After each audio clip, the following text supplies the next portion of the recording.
디모데후서 3장 15절부터 17절까지 말씀 같이 읽도록 하겠습니다. 15절부터 17절 시작. 또 어려서부터 성경을 알았나니 성경은 능히 너로 하여금 그리스도 예수 안에 있는 믿음으로 말미암아 구원에 이르는 지혜가 있게 하느니라. 모든 성경은 하나님의 감동으로 된 것으로 교훈과 책망과 바르게 함과 의로 교육하기에 유익하니 이는 하나님의 사람으로 온전하게 하며 모든 선한 일을 행할 능력을 갖추게 하려 함이라. 아멘.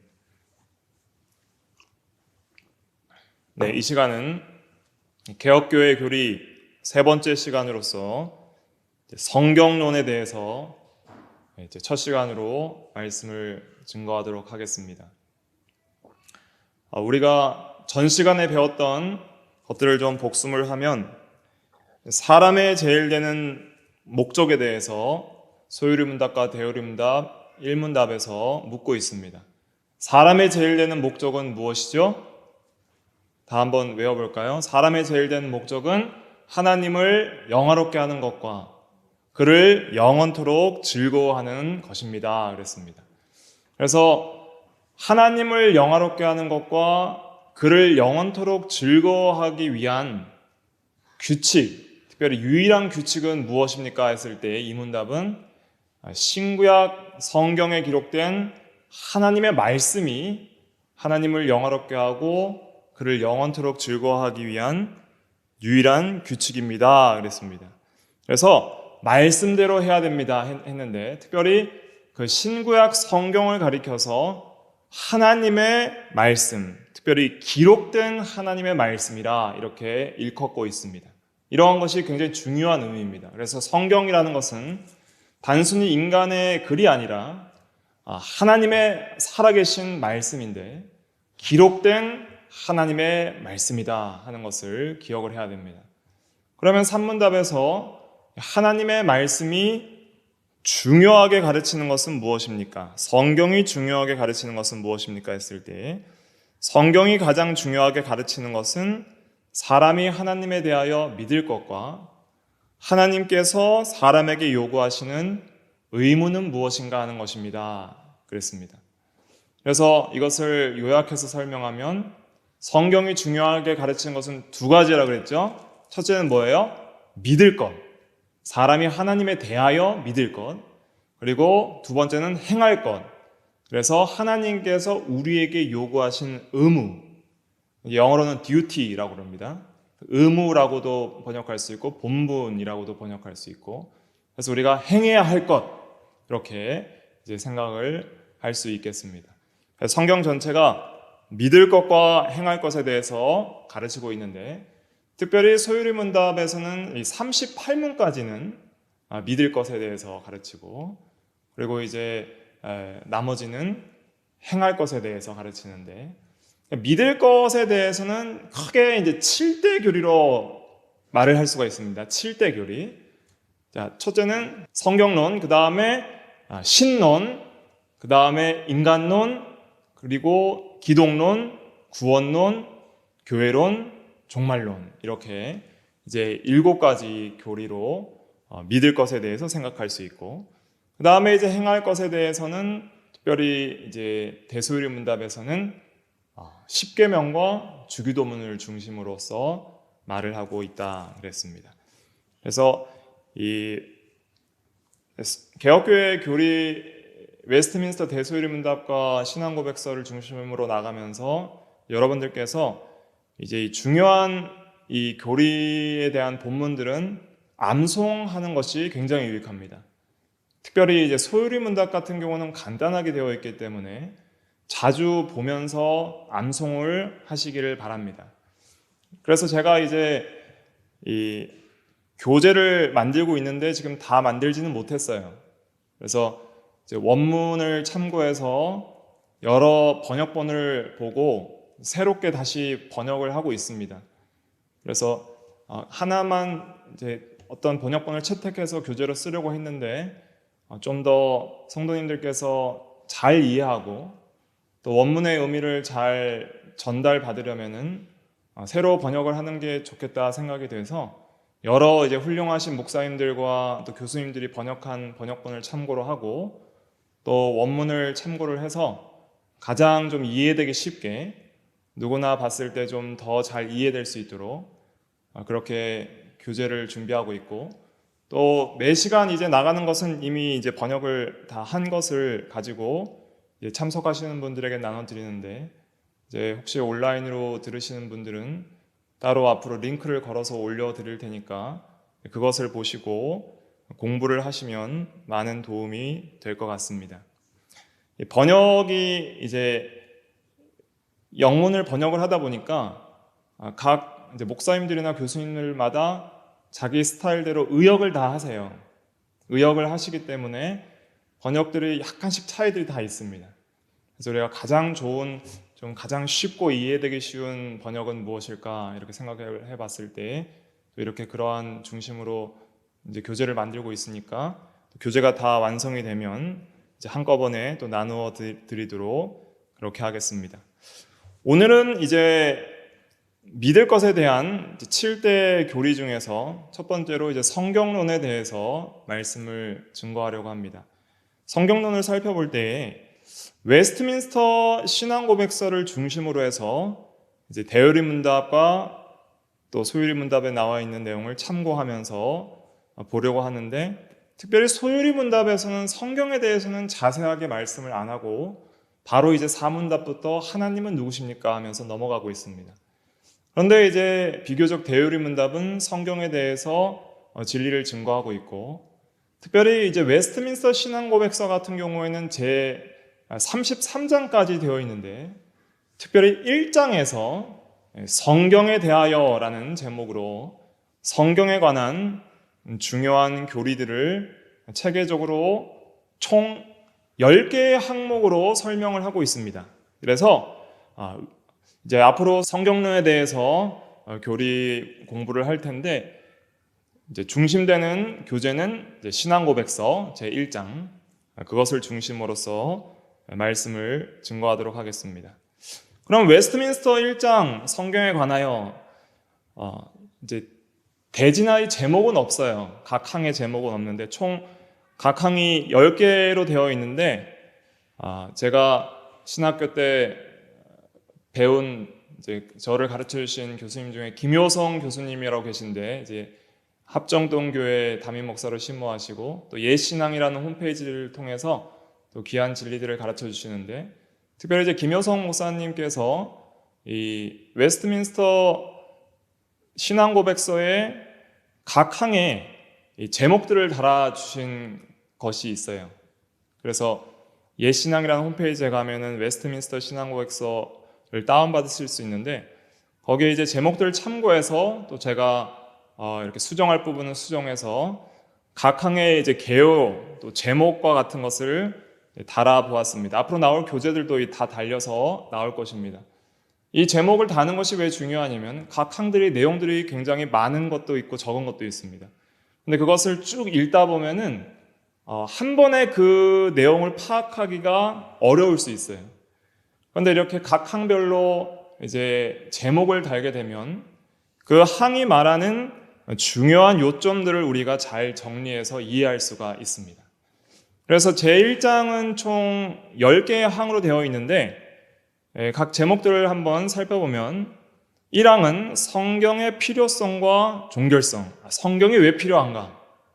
그리고 또 성경은 이제 하나님의 특별 계시로서 이제 완성되고 더 이상의 계시는 없다는 의미로서 종결성을 말하고 또 2항은 66권의 책들이 정경임. 그래서 정경, 우리가 하나님의 말씀으로 받아들이는 그 66권의 책을 확증합니다. 확정하고 정하여서 정경 외에 66권 외에 다른 것은 받아들이지 않는다. 이렇게 선포를 하는 거예요. 그리고 이제 3항에서는 외경이라는 것이 있는데 이것은 카톨릭 교회에서 받아들이는 겁니다. 외경은 카톨릭 교회에서 이제 제2의 경전으로 정경 안에 포함시키는데 우리는 그것을 거부한다. 이런 것을 이제 신앙 고백으로 선포하고 있고 그 다음에 4항은 이제 성경의 권위의 근거. 성경에 왜 권위가 있는가? 왜 우리가 신앙과 삶의 유일한 규칙으로서 믿어야 하며 또 하나님을 영화롭게 하며 영원토록 그를 즐거워하게 한 유일한 규칙이 되는 모든 생각과 삶의 또 믿음과 삶의 가장 높은 권위가 왜 성경이어야 하는가? 성경의 권위에 대해서 그 근거를 설명하는 내용이 4항이고 5항은 그러면 그런 성경의 권위가 있다는데 신적 권위의 증거들이 무엇이고 우리가 어떻게 그것을 확신하고 받아들일 수 있는가에 대해서 설명을 하고 있습니다. 그 다음 6항은 성경의 충조성. 성경은 성경으로 충분하다.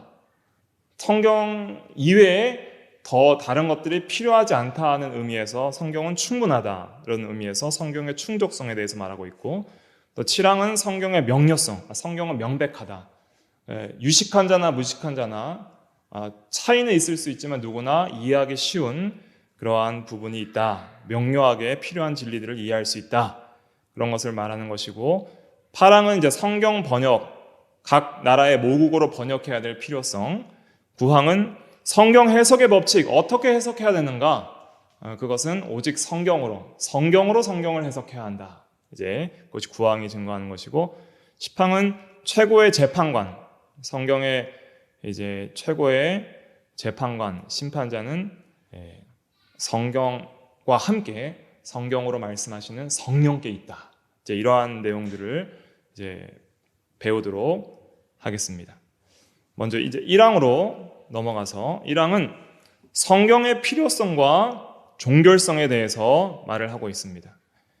좀 길지만은 우리가 앞에 이제 각 교재를 보시고 다 같이 1항을 읽어보도록 하겠습니다. 본성의 빛과부터 의미를 생각하면서 읽어볼게요. 시작. 본성의 빛과 창조의 섭리의 사역 가운데 하나님의 선하심과 지혜와 능력이 분명하게 나타나 있어서 아무도 하나님을 모른다고 핑계할 수가 없다. 그러나 그러한 것들은 하나님과 그의 뜻을 아는 지식을 주는 데 있어서 불충분하다. 그래서 주님은 여러 시대에 그리고 여러 가지 방식으로 자신을 계시하시고 자기의 교회에 자신의 뜻을 선포하시기를 기뻐하셨으며 그 후에는 진리를 더 잘 보존하고 전파하기 위해서 그리고 육신의 부패와 사탄과 세상의 악에 대항하여 교회를 더욱 견고하게 하며 위로하시기 위해서 그 동일한 진리를 온전히 기록해 두시는 것을 기뻐하셨다. 이 같은 이유로 성경이 절대적으로 필요하게 된 것이다. 그리고 하나님께서 자기 백성에게 자신의 뜻을 직접 계시해 주시던 과거의 방식들은 이제 중단되었다. 네. 그래서 성경의 필요성과 이제 종결성에 대해서 또 완전성, 완결성에 대해서 말을 하고 있습니다. 여기서 이제 각 항별로 내용을 살펴보면서 성경을 근거해서 진리의 말씀을 증거하도록 하겠습니다. 먼저 1항에서 증거하고 있는 것은 일반 계시의 가치와 불충분성 그리고 또 특별 계시에 대해서 증거를 하고 있습니다. 그래서 성경은 특별 계시입니다. 특별 계시 중에 또 하나라 할 수가 있어요. 그러나 이제는 특별 계시는 성경 외에는 다른 것은 없습니다.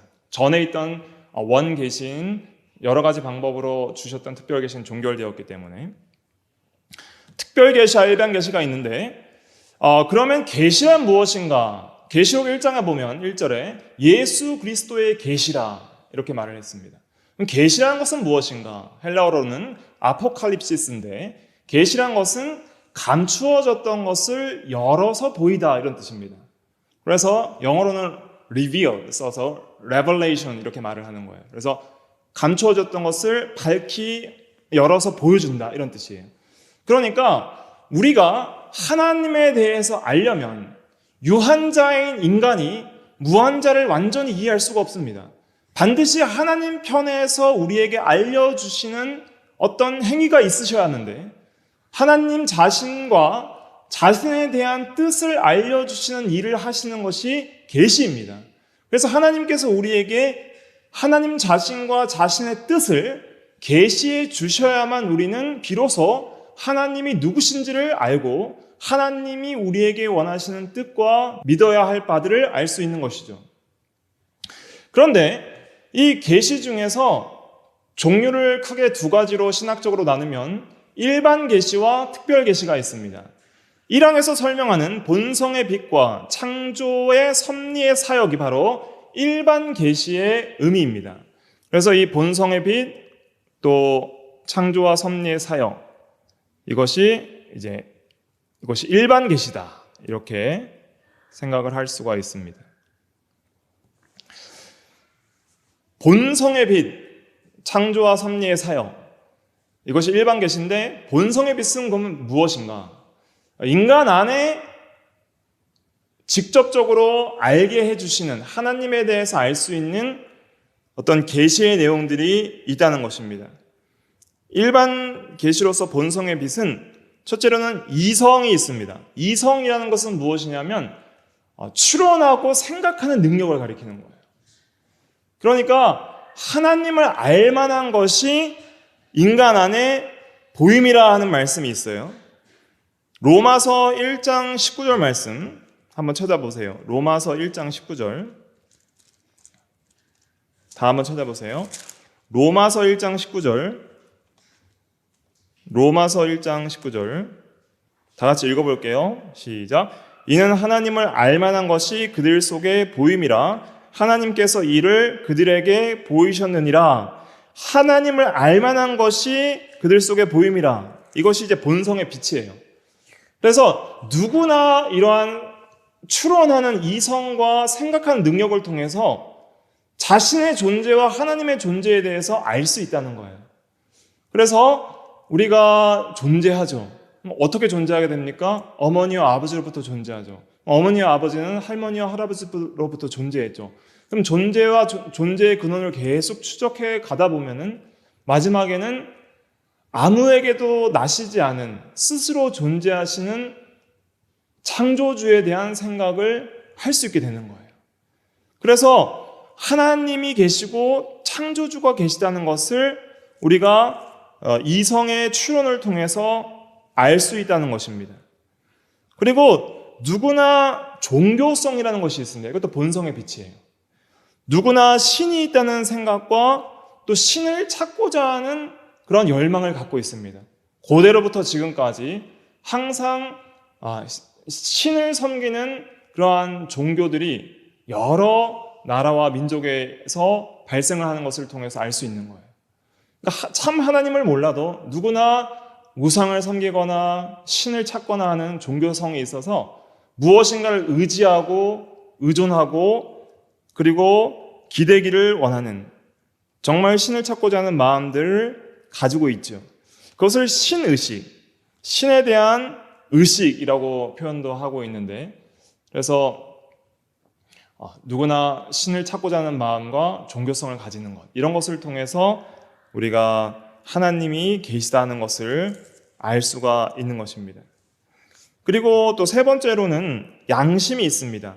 로마서 2장 14절부터 15절 찾아보세요. 로마서 2장 14절부터 15절에 보면 같이 읽어볼게요. 시작. 율법 없는 이방인이 본성으로 율법의 일을 행할 때에는 이 사람은 율법이 없어도 자기가 자기에게 율법이 되나니 이런 이들은 그 양심이 증거가 되어 그 생각들이 서로 혹은 고발하며 혹은 변명하여 그 마음에 새긴 율법의 행위를 나타내느니라. 아멘. 그래서 우리는 성경을 통해서 율법을 받았고, 과거 이스라엘 백성들도 이제 모세를 통해서 율법을 받잖아요. 그런데 율법을 받지 않은 이방인들도 본성적으로 율법이 있다는 거예요. 그것은 무엇이냐면 모든 사람의 마음에 새긴 율법이 있다는 거예요. 그래서 마음에 새긴 율법이라 그랬잖아요. 15절에 정확하게 마음에 새긴 율법. 그 율법의 행위가 양심이에요. 양심이란 건 무엇이냐? 마음에 새긴 율법의 작용입니다. 그러니까 누구든지 태어날 때부터 인간은 가르쳐주지 않아도 살인하면 안 되고, 간음하면 안 되고, 도둑질하면 안 되고, 거짓말하면 안 되고, 그런 것을 다 아는 거예요. 그리고 만약에 그러한 마음에 새긴 법을 어겼을 때 양심이 고발하고 가책을 느끼게 합니다. 그렇다면 우리가 태어날 때부터 마음에 이러한 법이 새겨져 있다면, 그러면 원래부터 모든 세계를 다스리고 지배하는 절대 법, 자연 법이 있는데, 그런 법을 입법하신 입법자가 있다는 생각을 우리가 할 수 있는 거예요. 모든 세상을 초월하는 가장 권위 있고 절대적인 법, 그 법이 있는데, 그 법이 있다는 것은 결국은 입법자가 있다는 것이고, 그리고 그 법대로 살지 않으면 반드시 심판하실 심판자와 재판관이 있다는 것을 우리가 깨달을 수 있는 것이죠. 그래서 야고보서 4장 12절에는 입법자와 재판관은 오직 한 분이시니 능히 구원하기도 하시며 멸하기도 하시느니라. 하나님만이 입법자와 재판관이다. 이렇게 설명을 하고 있는 것이죠.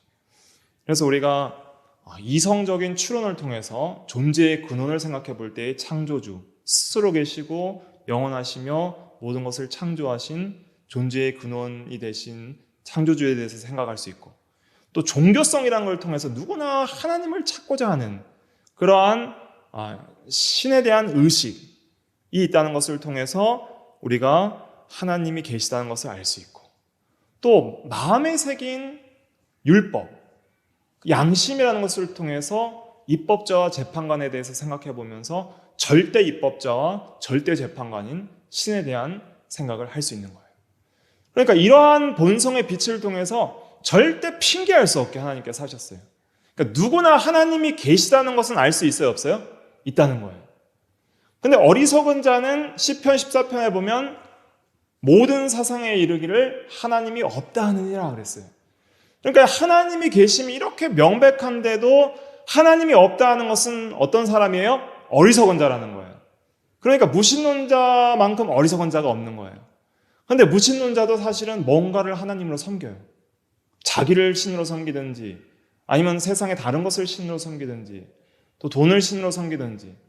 무신론자라고 하면서 신이 없다고 말하는 그 자체가 또 하나님에 대한 존재를 인식한다는 뜻입니다. 아예 신에 대한 인식이 없으면 무신론이란 말도 할 수가 없는 거예요. 근데 신의 존재를 인식하기 때문에 신이 없다고 하는 것이죠. 그렇기 때문에 모든 사람은 핑계할 수 없도록 신에 대한 그 하나님의 계심에 대한 알만한 것을 모든 사람에게 주셨습니다. 특별히 이 본성의 빛 외에도 이 자연 만물을 통해서 하나님께서 하나님이 계심을 알게 해주십니다. 특별히 모든 만물을 창조하시고 그 만물들을 이제 보존하고 통치하시는 섭리라는 것은 앞으로 이제 다루겠지만은 만물을 창조하신 만물을 보존하고 섭리하는 하나님의 사역을, 보존하고 통치하는 하나님의 사역을 가리킵니다. 그래서 이 자연 만물을 통해서도 하나님의 계심을 확실하게 알 수 있어요.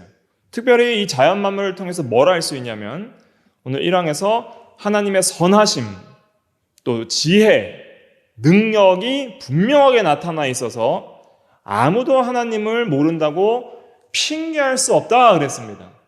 절대 하나님을 모르고 하나님이 안 계신다 이렇게 말할 수가 없다는 거예요. 이 계시를 통해서 누구도. 거기에 대한 말씀은 로마서 1장 20절에 나옵니다. 20절을 근거로 이제 1항이 나오는 것인데, 20절 같이 읽어볼게요. 로마서 1장 20절 시작. 창세로부터 그의 보이지 아니하는 것들 곧 그의 영원하신 능력과 신성이 그가 만드신 만물에 분명히 보여 알려졌나니 그러므로 그들이 핑계하지 못할지니라 그랬습니다. 능력, 하나님이 만드신 모든 만물을 보면 하나님의 놀라운 능력을 알 수 있습니다.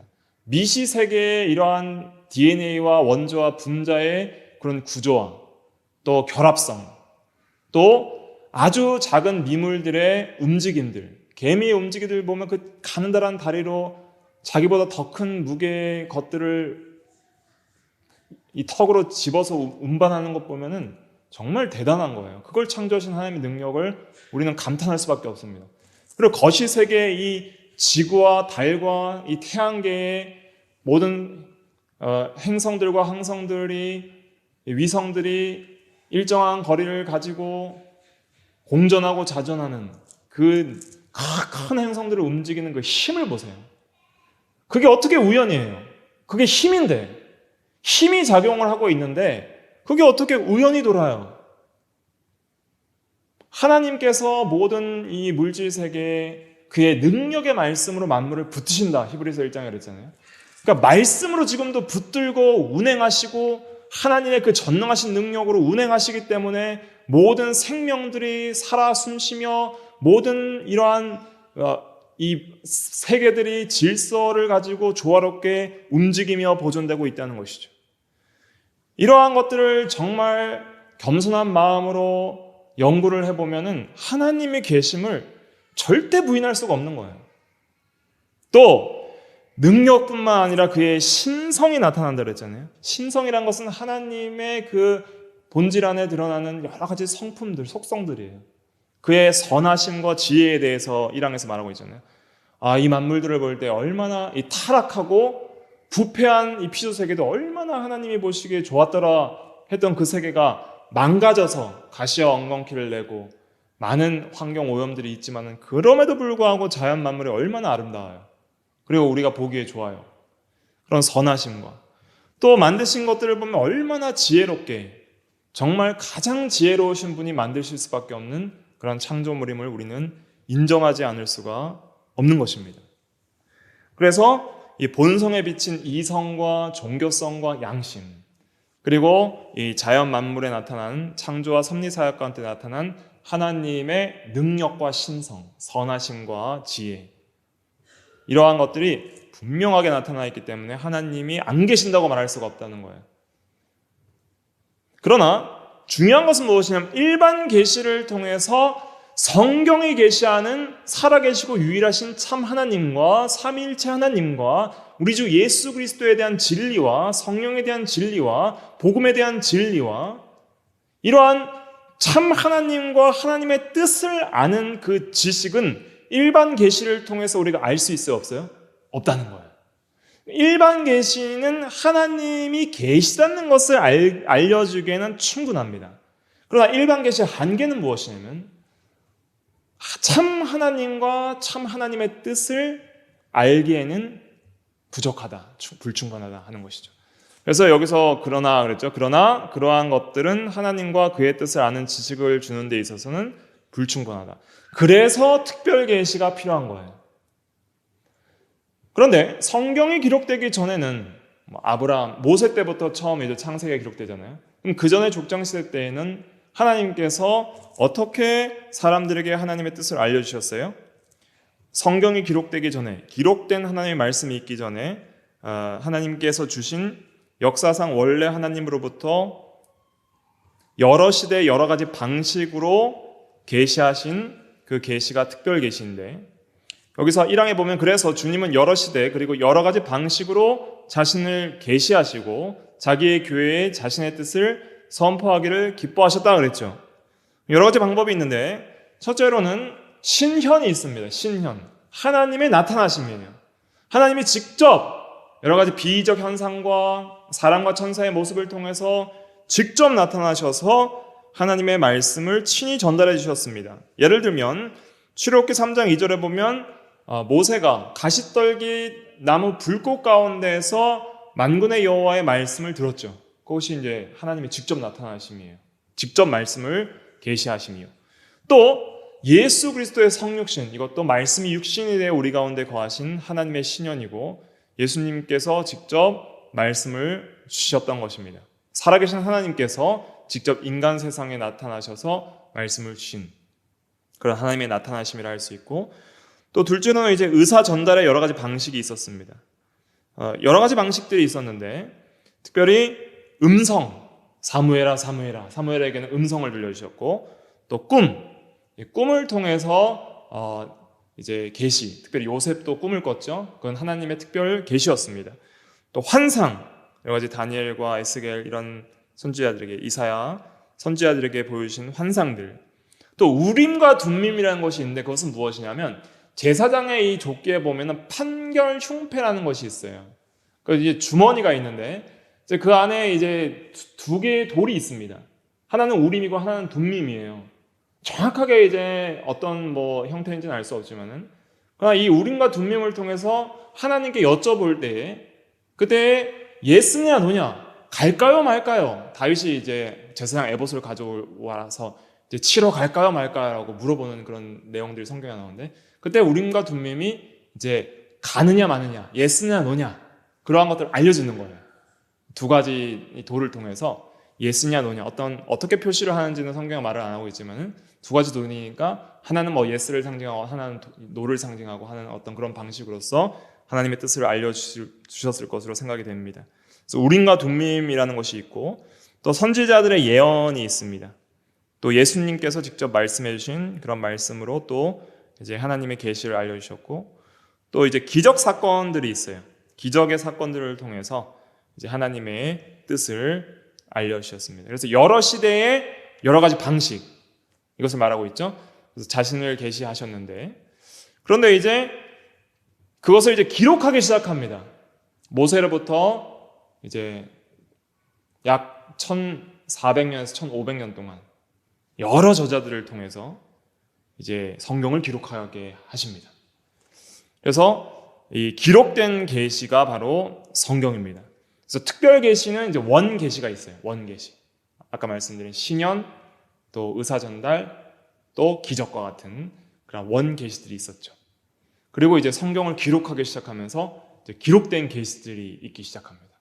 그래서 기록된 계시의 역사가 약 1400년에서 1500년 동안 이렇게 이어지게 되고, 그리고 이제 성경이 창세기로부터 해서 계시록까지 기록이 그 1400년 동안 이제 완성이 되는 것이죠.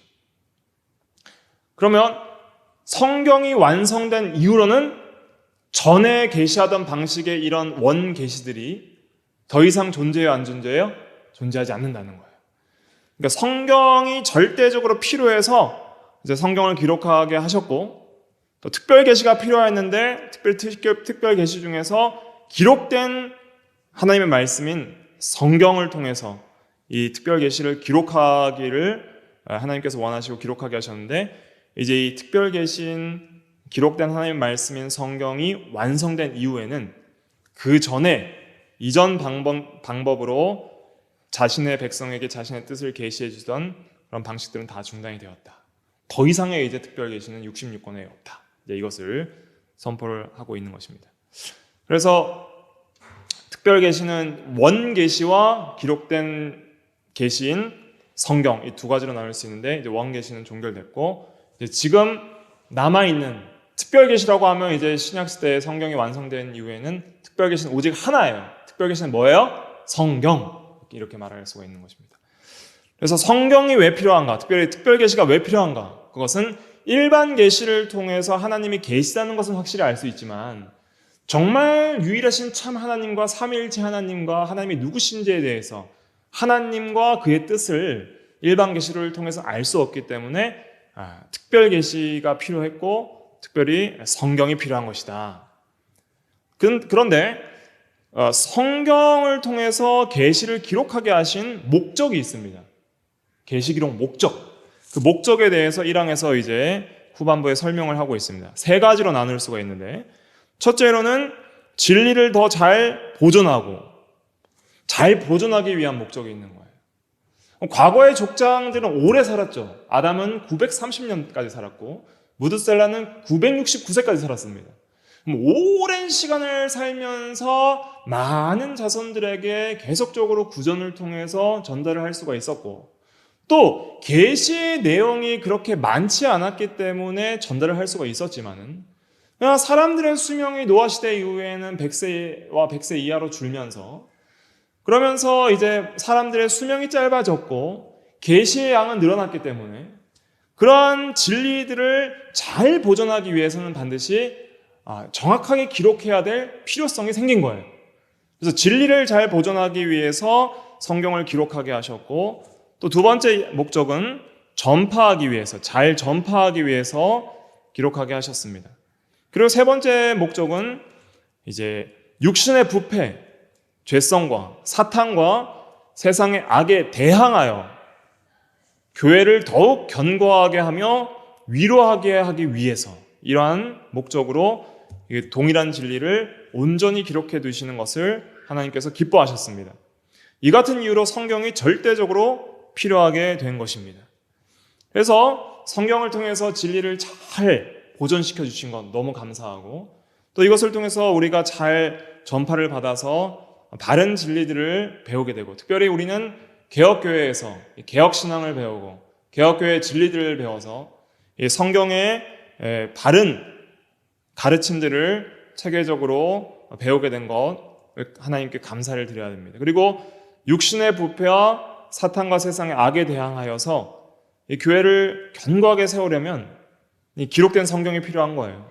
성경이 있어도 이렇게 이단이 난무하고 비진리가 난무하고 거짓 것이 난무하고 세상에 악이 가득한데, 성경까지 없었더라면 우리는 우리의 신앙을 지키고 또 이런 악과 사탄과 세상에 대하여 죄에 대하여 싸울 수 있는 가장 중요한 무기를 잃어버리는 거예요. 그러니까 성령의 검, 그것이 하나님의 말씀이라고 그랬잖아요. 이 하나님의 말씀, 성경을 통해서 우리가 이러한 악을 대항할 수 있는 무기를 얻게 된 것이죠. 그래서 하나님의 말씀으로 죄를 이길 수 있고, 또 예수님께서 사탄의 시험을 하나님의 말씀 세 가지로 이겼잖아요. 그리고 세상의 비진리와 하나님을 대항하여 높아진 모든 사상에 대하여 우리가 싸울 수 있는 가장 최종적 근거와 권위는 성경에 있다 하는 것을 깨닫고, 우리가 성경을 통해서 교회가 견고하게 세워져 나가고 성경을 통해서 성도들이 신앙적으로 영적으로 견고하게 세워져 나가는 것입니다. 그리고 우리가 이 세상에서 여러 가지 환난을 당하나 용기를 내라, 내가 세상을 이겨노라, 예수님께서 그러셨잖아요. 우리가 어려운 가운데 유일한 위로의 근거는 하나님께 있는데, 특별히 성경을 통해서 하나님의 뜻을 알고 성경을 통해서 또 우리가 이 세상의 여러 가지 슬픔과 낙심 가운데 위로를 받을 수 있는 거예요. 그러니까 우리는 성경의 사람이 되어야 됩니다. 그리고 성경을 사랑하고 또 성경을 우리에게 주신 것에 대해서 감사하면서 이 성경을 항상 읽고 듣고 그 가운데 향하기를 힘쓰는 자가 되어야 하는 것이죠. 이래서 이러한 세 가지 이유, 잘 보존, 전파, 또 악에 대항하며 또 교회를 견고하게 세우며 위로하기 위해서 성경은 절대적으로 필요하게 된 것이다. 그래서 성경의 필요성, 일반 계시로는 불충분하기 때문에 이제 특별 계시가 필요하고, 또 그래서 성경은 특별 계시의 이제 최종판이고, 또 오늘날의 유일한 특별 계시는 성경뿐이고, 또 성경을 기록한 이유에 대해서 세 가지 말씀드렸고, 그리고 이제 과거의 방식들은 이제 중단되었다 그랬습니다. 그래서 이제 신사도주의 이런 것들은 다 잘못된 거예요. 오늘날도 꿈, 환상, 또 이상, 음성, 이런 기적 사건들, 그리고 또 뭐 방언 같은 것들을 통해서 여러 가지 오늘날도 하나님의 뜻을 직통 계시받는다라고 주장하는 그런 모든 잘못된 오직 성경을 벗어나는 사상들에 대해서 신앙 고백서는 단호히 거절하고 있는 것입니다. 이제 중단되었다. 그래서 오늘날도 성경을 떠나서 우리가 신앙생활을 하면 신비주의에 빠질 수 있는 거예요. 성경을 떠나서 기도만 열심히 한다 하면은 신비주의자가 되고 성경 이외의 다른 것을 권위로 삼는 그러한 잘못된 신앙에 빠질 수 있는 것입니다. 그러나 우리가 이제 성경에 대한 이 교리를 배우면서 가장 중요하게 생각해야 될 것은 성경은 성령을 통해서 역사하는 거예요. 성령을 통해서 기록하셨고 최종 심판자는 성령이고, 성령을 통해서 성경을 하나님의 말씀을 우리가 신앙하고 믿을 수 있고 확신할 수 있기 때문에 반드시 성령과 성경은 함께 사역한다. 성경과 성령의 동사 원리를 기억해야 됩니다. 그래서 우리가 항상 성경을 읽고 또 성경에 대해서 공부할 때 힘써 기도해서 성령의 조명을 구하고 성령의 인도하심과 깨달음을 구해야 됩니다. 그러니까 기도만 하면 신비주의자가 되고, 그냥 기도하지 않고 성경만 보면은 이제 자유주의자가 되는 거예요.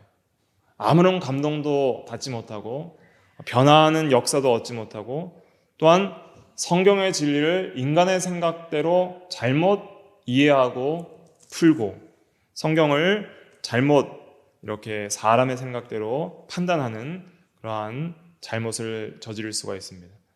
그러니까 자유주의자도 잘못된 것이고 또 잘못된 신비주의자도 잘못된 것이고 우리는 오직 성경의 신앙 위에 또한 성령의 조명을 따라서 바로 믿어 나가는 우리가 다 돼야 되겠습니다. 특별히 이제 이 성경은 하나님의 영감으로 기록되었다는 것을 이제 다음 2항에서 말을 하고 있습니다. 성경에 대해서 이 기록된 모든 책들은 하나님의 영감으로 말미암아 주어진 것이다. 그래서 이 하나님의 영감은 성령의 감동을 가리키는 거예요. 모든 책들은 사람이 1차적으로 이제 저자로서 이제 기록을 하였지만은 그러나 원저자는 성령이시고 하나님이시다. 그래서 66권의 책들이 성경에 있는데 그 모든 66권의 책들은 저자가 다르고 기록한 시대가 다르지만은 그러나 그러한 성경 기록자들을 이용하셔서 하나님께서 영감을 통하여서 기록하셨는데 그러므로 모든 성경의 원저자는 성령 하나님이시고 그러므로 모든 성경은 하나님의 말씀임을 우리가 믿을 수가 있는 것입니다. 그러므로 신앙과 생활의 최종적인 유일한 법칙이 될 수 있는 것이죠. 2항까지만 하고 2항을 빨리 보고 마치도록 하겠습니다. 2항 66권의 책들이 정경임, 캐논이라고 하는데 이제 이건 잣대 이런 뜻입니다. 그래서 참 하나님의 말씀으로 받아들이는 그 책들을 가리키는 거예요. 그래서 정경이라는 것은 우리가 기록된 하나님의 말씀으로 받아들이는 66권의 책들만을 정경이라고 말을 하고 있습니다. 2항 같이 읽어볼게요. 첫 번째 줄만 시작. 성경 즉 기록된 하나님의 말씀이라는 이름 아래 현재 구약과 신약의 모든 책들이 포함된다. 그것들은 아래와 같다. 그래서 구약과 신약의 66권의 제목들을 다 기록을 했어요. 그러니까 이것 외에 이제 허용하지 않겠다는 신앙 고백입니다. 이걸 이제 다 외우셔야 됩니다. 외우는 방법은 성경 목록가를 부르면 돼요. 이제 유치부나 이제 초등부에서는 성경 목록가를 잘 가르치는데 어른이 되어서 신앙생활 하시는 분들은 성경 목록가를 못 들어보신 분들도 있을 텐데 제가 한번 불러보겠습니다. 자, 시작. 창세기, 출애굽기, 레위기, 민수기, 신명기, 여호수아, 사사기, 룻기, 사무엘상하, 열왕기상하, 역대상하, 에스라, 느헤미야, 에스더, 욥기, 시편, 잠언, 전도서, 아가, 이사야, 예레미야, 에가, 에스겔, 다니엘, 호세야, 요엘, 아모스, 오바댜, 요나, 미가, 나움, 하박국, 스바냐, 학개, 스가랴, 말라기, 마태, 마가, 누가, 요한, 사도행전, 로마서, 고린도, 전후, 갈라디아서, 에베소서, 빌립보, 골로새, 데살로니가, 전후서, 디모데, 전후, 디도서, 빌레몬, 히브리, 야고보, 베드로, 전후, 요한, 1, 2, 3, 유다서, 요한, 계시록, 구약 39권에다 신약 27권으로 성경 66권이라 이렇게 됩니다.